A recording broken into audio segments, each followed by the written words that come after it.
Փաշինյանը հայտարարեց, որ ապրիլի 1-ից թոշակները կբարձրանան մինչև 10,000 դրամով։ Ինչ եք կարծում, դա ինչ-որ կապ ունի գալիք ընտրությունների հետ։ Սաղն էլ երևի տենց է, ես չգիտեմ իրանց մտքին ինչ կա, քաղաքականություն այնքան դժվար ու անշնորհակալ կազմակերպությունը, որ չգիտես ինչ են մտածում, ինչի համար, ամեն ինչ էլ կարելի է մտածել ու եզրակացնել։ Վերև մենակ Աստված գիտի, թե ինչ կա այդ մարդկանց մտքին։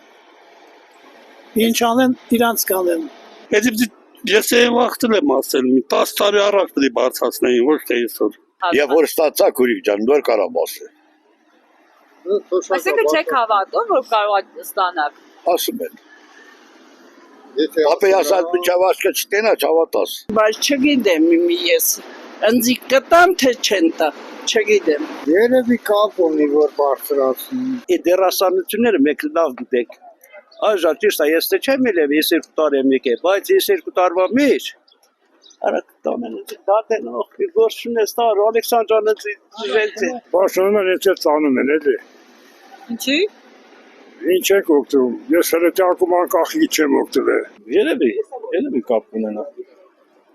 Իմ կարծիքով այո, դա հիմա ախր նենց է, որ դե եթե պետք է թոշակները բարձրանա, ասենք կարար ավելի շուտ բարձրանալ, ես չգիտեմ, ես տենց այդ իրանց ներքին կուխնյային տեղյակ չեմ բյուջեի եւ այլ մնացած, բայց կարելի է եթե ընտրություններից ավելի շուտ ժամկետում բարձրացնել թոշակները։